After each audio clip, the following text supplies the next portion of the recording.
आज हम लोग पढ़ेंगे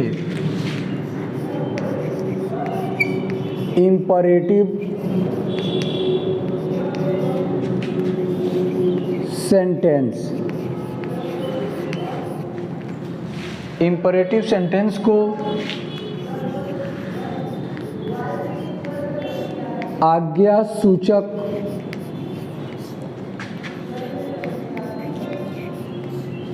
वाक्य कहते हैं या प्रार्थना सूचक वाक्य कहते हैं।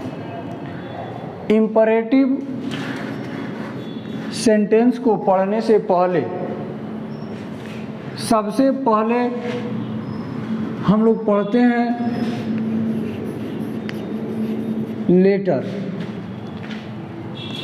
अंग्रेजी में लेटर्स कहते हैं और इसी को हिंदी में अक्षर कहते हैं। अंग्रेजी में लेटर और हिंदी में अक्षर कहते हैं। अंग्रेजी में 26 अक्षर होते हैं,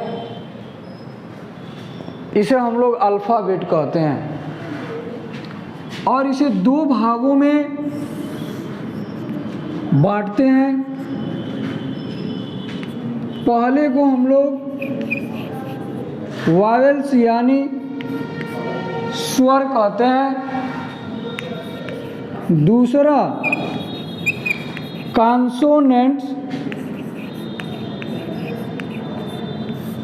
व्यंजन कहते हैं। वावेल 5 होता है, ए, ई, आई, ओ, यू, और ये एजुकेशन शब्द में 5 वावेल समाहित है। शेष 21 अक्षर को हम लोग कॉन्सोनेंट कहते हैं। जो वावेल है इसका उच्चारण, इसका प्रोनाउंसिएशन स्वयं होता है और कॉन्सोनेंट का उच्चारण वावेल की सहायता से होता है। जैसे हम उच्चारण करेंगे बी का, और जब हम ध्यान से देखेंगे इसको अच्छे से तो लगेगा बी में ई है, बी, सी में ई है, सी, और वावेल और कॉन्सोनेंट की सहायता से वर्ड बनते हैं, शब्द बनते हैं। शब्दों के मेल से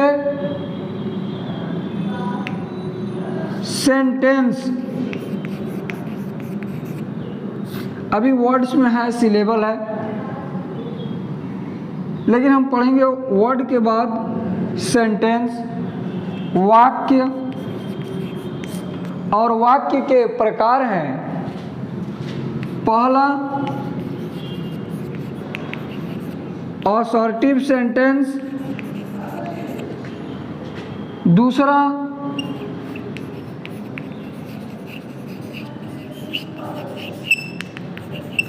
इंटरोगेटिव सेंटेंस, उसके बाद आता है इम्परेटिव सेंटेंस,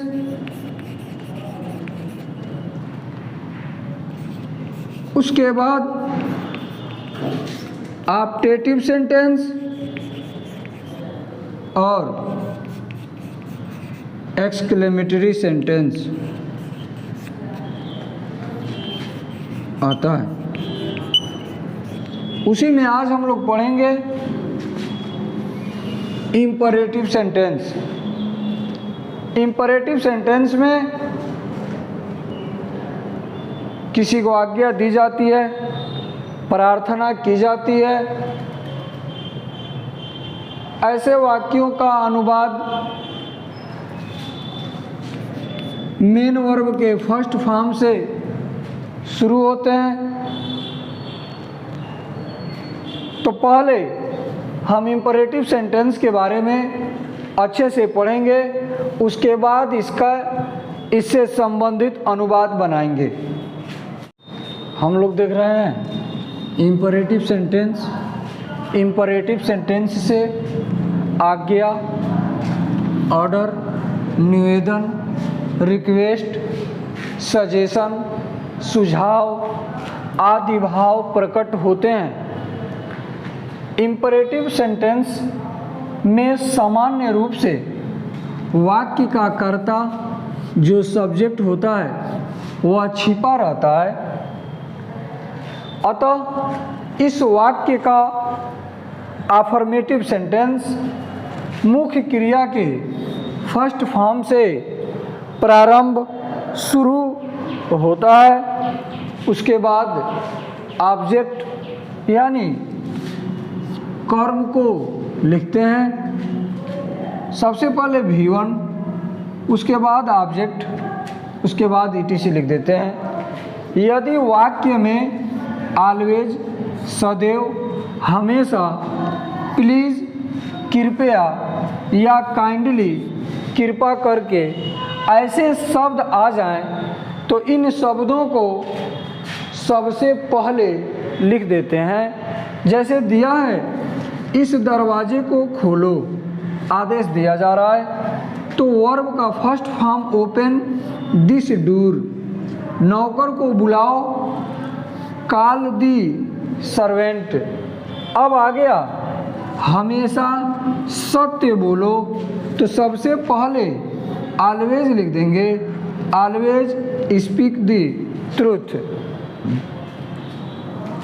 कृपया मेरी सहायता कीजिए, तो प्लीज़ हेल्प मी। कृपा करके मेरी बात सुनो, तो काइंडली लिसन टू मी।